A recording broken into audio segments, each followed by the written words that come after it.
Storytime with Stephanie Hi, Story. my name is Stephanie Story. I'm an art historical novelist. Welcome to my show, Storytime. This is where I get to talk to other writers about their passions and their processes. My guest today is actually a marketing and branding expert and consultant. She's been doing this for like 25 years. She specializes in brands that are in their so called adolescence, which means they had maybe a great start, but they've stalled a little bit. So we're going to hear about that. She's out with her first book just this spring. It is called The Teenage Waste Brand: How Your Brand Can Stop Struggling and Start Scaling. Welcome to the show, Evelyn Starr. You. Really glad to be here. Yeah, it's great to have you here. It's a really interesting book, and I think a really interesting topic for this moment in time as the whole world seems to be emerging, maybe, hopefully, out of COVID. And so we're coming into a different world. And so I feel like it's a good time to be reevaluating all of this time, all of this stuff as business owners. So tell us a little bit about your book, who you wrote it for. My The audience I wrote this book for are business owners who don't necessarily have a business or marketing education.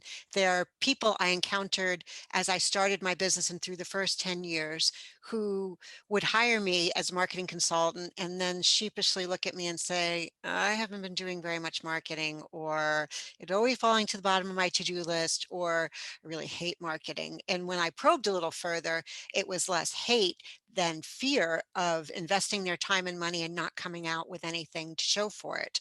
They had no idea how to gauge what was a good investment, what wasn't. And so my goal in writing this book was not only to study the brand adolescence concept, but to write a relatively jargon-free, fun, easy to read book that would attract all these people who had an aversion to marketing and make it more accessible for them. So in the pages of your book, it's so funny because I was just like starting to look through it, starting to go, oh my gosh, I need to, like, as an author, I think I need to know this stuff. This is crazy because I'm basically an entrepreneur. The way you described a brand was really interesting to me because I think that I certainly get stuck in this thought of a brand is a name, Mhm. or like you said, a logo, or it's something really specific. And the way you talk about branding feels more organic and holistic. It's like the whole experience someone has had with you and your product. How do you describe a brand to people? Because I found your way of doing it to be really helpful.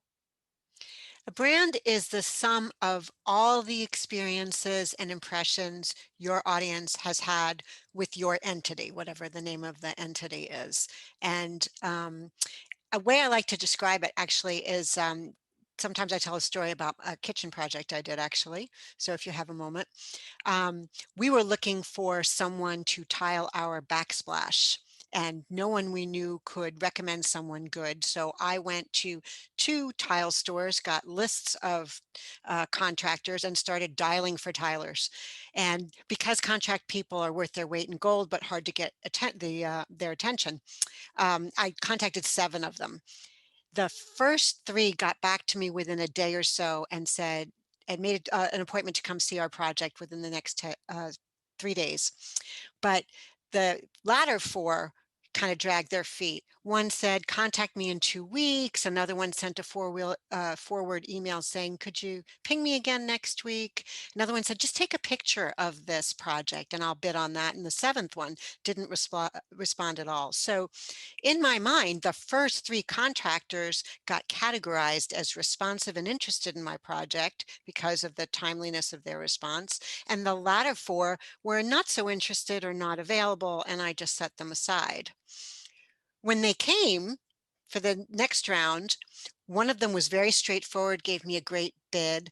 Another one dropped the name of Bob Kraft, said, "Oh, I'm waiting to do a project for a friend of Bob Kraft, who is, for people who don't know, the owner of the New England Patriots," and gave me a bid who was double the first of that was double the first of the first bid we got.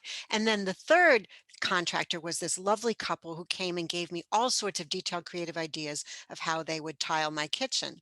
So those three became Mr. Straightforward, Mr. Name Dropper, and the friendly couple with the detailed ideas. And the reason I tell this story is because you could see how the brands are building in my mind. And that's what I really want to emphasize to the audience, is that the brand is in the eye of the beholder. It's not what the company says, it's what your audience believes about you. So the book is focused a lot on brands as I sort of set up at the beginning, brands that maybe had a launch that was sort of successful, that got going, and then it sort of stalled. What got you interested in learning about these adolescent companies? Did you have an experience like that, or was this just a passion that came out of how did you get passionate about No, this was my own experience. About 10 years into my business, well, about 8 or 9 years into my business, my husband wanted to launch his business. So I kind of held off on some of the outside clients and worked with him to create a brand, build a brand from scratch, which was really exciting. I loved that. When I came back to my business and had to refill my pipeline, I found that 10 years in, I was having trouble differentiating myself from other marketing consultants, explaining what I do in a succinct way and convincing people to hire me over someone else. And I thought, oh, 10 years in, it shouldn't be this hard. Why is everything stalling out? So I started talking to other people who had started their business in the late 90s and early 2000s and found that a lot of them were having the same experience. And then I started looking at larger brands and saw similar patterns in their development. And so I'm just a really curious person. I started to wonder why this happened and rode that rabbit hole for years. Well, what did you like what were the things that give us a couple of examples of what means you're in that sort of adolescent slump, like the flags that you were like, "Oh, this is how I know I'm there," first, and then I'll ask you how some advice to how to get out of it. For companies who go to do a marketing campaign and feel like they're starting from scratch every time and don't know what to say, that's a sign that you may be in adolescence and you haven't defined your brand identity yet. For companies who feel compelled to list every single feature they offer compared to their competitors, um, that's a sign that they haven't defined themselves well enough to stand out and that they are afraid to not mention something their competitors are mentioning because they feel like they will get excluded in the consideration. Um, let's see. If you are working really hard in your target market and you just can't sustain your business or you're having trouble developing repeat business, that's a sign that perhaps the market you're working with isn't the right market for you. And I call that running with the wrong crowd. So those are some examples. So we've talked about some of the things that indicate that you're maybe in adolescence as a business. What are some of the pieces of advice that you give in this book that viewers at home are going to get if they buy your book and they read it? Well, given that brands are in the eye of the beholder, um, I talk about how your brand identity is a combination of the purpose of your brand and your brand attributes, which together, three or four of them make up a personality. So when I talk about a brand personality, I'm talking about the tone and the voice that you want to have. When you open your show, every time you have a certain little monologue you give, you remind people of where you're from and you have a particular angle that you bring. And you want to do that consistently. If you suddenly, opened with a stand-up routine, people would wonder, like, gee, that's really out of character. What's going on, right? So when people show up for your show, especially as you've been doing it for a while, they have a certain expectation of the tenor that they're going to get from you, and that attracts them. That's why they come back. Um, the brand purpose is the reason you're in business, what you're seeking to accomplish in the world and contribute to it, and your attributes comprise your personality, and you don't necessarily know what those are in the eyes of your beholders. You have to ask them. So one of the pieces of advice I can share here is that I thought, after a career in consumer insights, which used to be called marketing research for people who don't know what insights is, I thought that my brand was going to be like organization and project management and insights and that kind of thing. But I realized quite a while back that I needed to ask people the way that they perceived me. So I sent out this little email that anybody in your audience can do. I had the subject, you can help me in 90 seconds. And I said, I'm trying to get a handle on my brand. Could you tell me the first three words that come to your mind? And I got, I don't know, 25 responses out of the 50 people I sent. And the words that rose to the top were um, intellect, thorough, reliable, and trustworthy. I could never have come up with those in a million years. Not that that's not who I am, but that's not how I thought I was coming across. And so having done that 10 plus years ago, everything I write and the way I present things, I make sure that it passes those check marks. Right. I don't do anything to violate people's trust. I come through for them. And it has to be thoroughly researched and have, legs, so to speak. So people need to know that the way you think you come across is not necessarily the way you're being perceived. And you need that feedback to understand what your brand is in other people's eyes. That's so interesting, and that goes back to what you were talking about earlier, because you've said this a few times during this conversation that it's not about what the company thinks. It's not about what the entrepreneur thinks. It's about what the people who are receiving it thinks.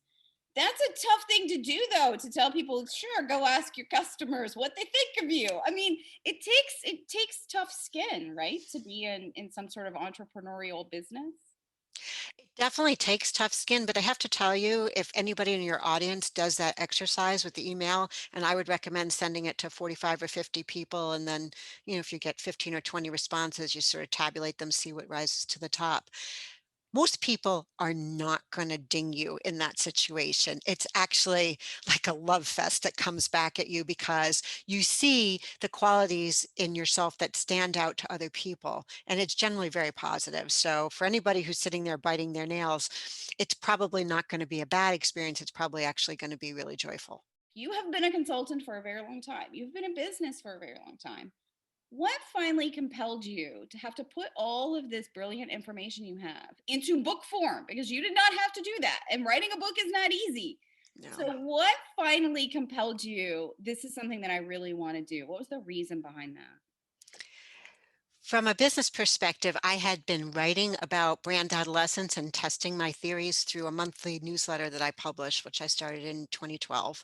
And so I was sort of chipping away at this and developing my theories. And so the book, at a certain point, I decided I need to go long and deep in this and put it together comprehensively. From a writer perspective, because we know there are a lot of writers out here that may be watching, um, it would not leave me alone. The book idea just kept coming back, and I knew that if I wanted to write anything else, the way to do that was to go through this book. I wasn't going to get to go around. That's really funny that even like a business book, it still has that hook of a writer of like, nope, you're going to have to write me. Sorry, you're just whatever. Okay. So what did you learn through the writing process about yourself and or your business thoughts? I mean, because I know when we all write, we all process as we do that. We get it down and we make it clearer. And by making it clear, we suddenly see things we didn't see before. So, did you learn anything about yourself or about these thoughts or about business that you didn't know from writing the book? Yes, absolutely. I learned that I had over time put in place a lot of the things that I was recommending without consciously realizing it. Um, and so it was interesting to go back and reapply what I was advising to people about, you know, codifying your values so that you're not acting self-centered, which brands and adolescents do, and defining your niche so that you're not suffering from FOMO, as brands and adolescents do.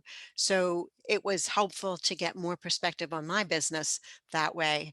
Um, from a writing perspective, uh, I learned the value of showing up every day. I learned the value of trusting the process and really that I had the strength to stick something out because it was a marathon unlike any other I had run. So, you've put this book out into the world. You put this book out into the world, and it just came out in April. So, we're brand new. How has the experience of putting this out into the world been for you? Has it been different than other products you put out? Because a book is a different animal, right? How has it Well, been? it is because in 20 years of business, I've offered various different services, which I guess you'd call them my products, but I didn't have a physical product that I actually had to contract with people to produce. I decided, for better for worse, to do the self-publication all myself. So hiring graphic designers and getting the cover done, and choosing who's going to print on demand for me and what distribution channels, how I was going to market the book. I'd done all of that myself. And so it was actually quite a growth experience to be a novice at this after being a seasoned marketing consultant, and a lot of new synapses firing and a lot of new knowledge, a lot of mistakes, and a lot of learning. In college, you went to Vassar, right? Yes, You have a joint degree, and correct me if I'm wrong, but if my memory serves, you have a joint degree between economics and French. correct. That's a unique combination of a person, which I love. But also, how did you go from combo econ French and land on marketing and branding? Like who are you as a person that this is what ended up driving you to spend all of your hours obsessing about and helping other people with and writing whole books about? Like where does this come from? Well, I certainly didn't foresee it. It's not like as a kid, I was like, oh, I'm going into marketing.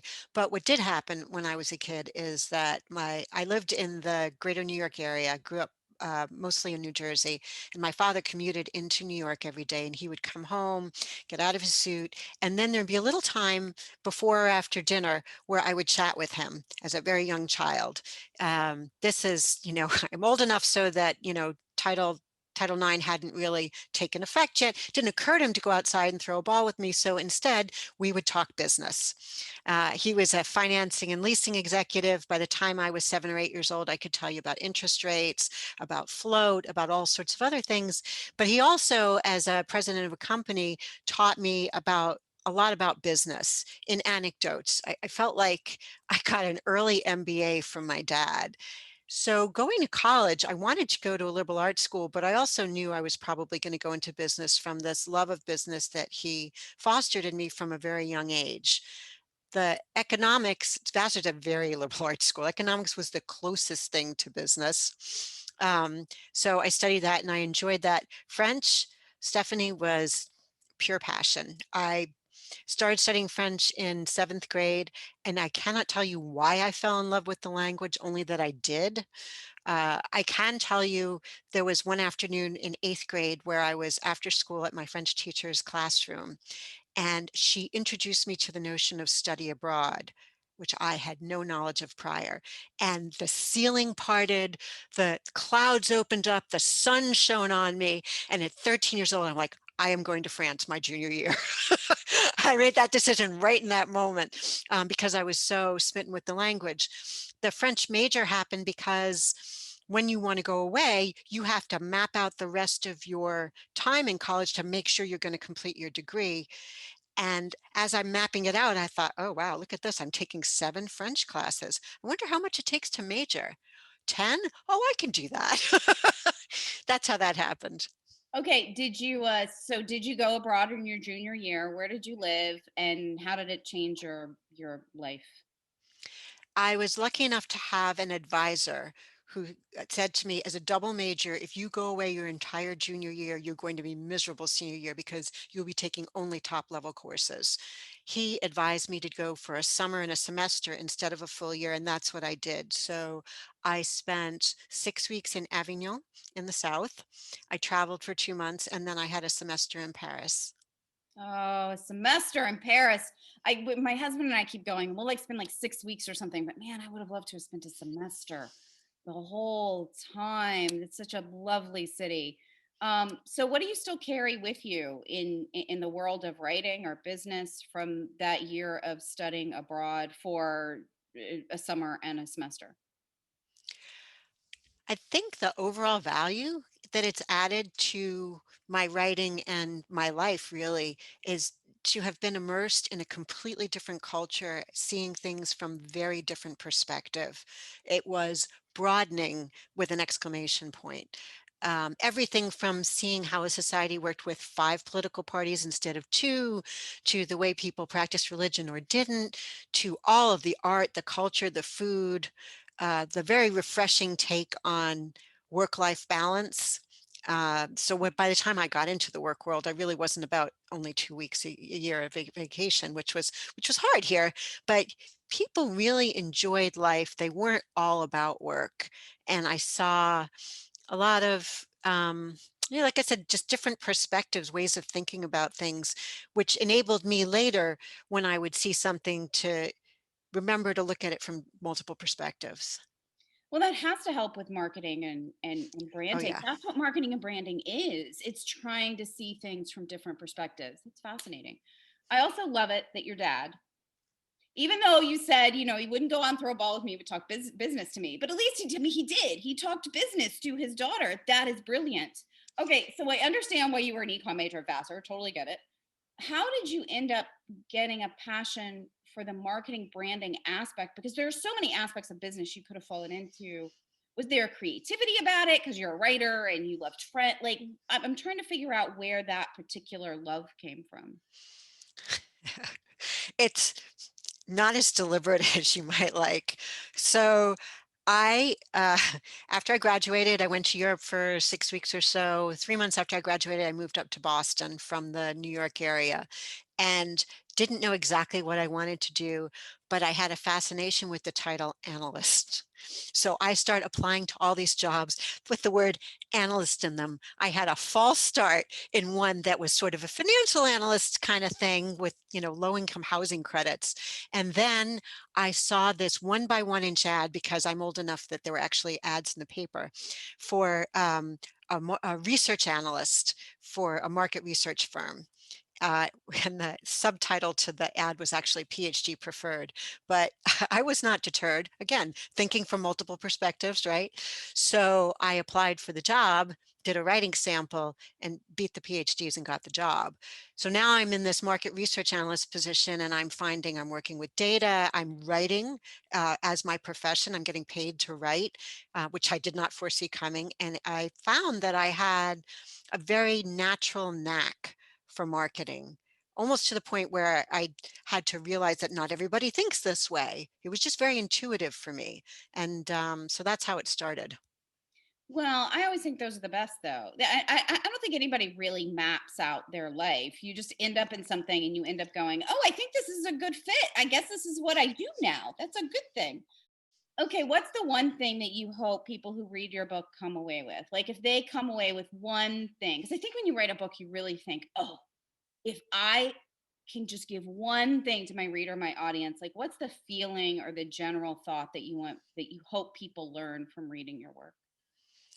Um, I might jump in and add and say 2 things. Well, the Yeah. first is what I've said before, is that brands are in the eye of the beholder. You really need to understand that your audience and the way they think about it is what your brand is. And then the second thing I'd add is that marketing doesn't have to be random. It's not a dartboard. If you set up some parameters from your brand, well, you can uh, do it deliberately and really build a great community around your company and your business. Thank you so much for being here. Thank you for your lovely book. I have thoroughly enjoyed flipping through it, but now it's on my list of like things I just need to read it because being an author is being an entrepreneur, whether we like to admit it or not, it is. It so definitely is. So I look forward to reading it, and I hope everybody at home picks it up. All the entrepreneurs at home will share this around and make sure that all the entrepreneurs get on board with what their brand is and how to do some things to help serve their brand as it grows. Thank you so much for joining me, Evelyn. This was a lovely conversation, and I look forward to one day meeting you in person instead of just. Yes, I would love that. Thank you so much, Stephanie. I've really enjoyed this. Thank you, and I'll see everybody else next time. Bye bye. Bye. Story time with Stephanie. Story time virtually. We've got time and plenty of stories, talking stories in a novel way. Story time with Stephanie. Story.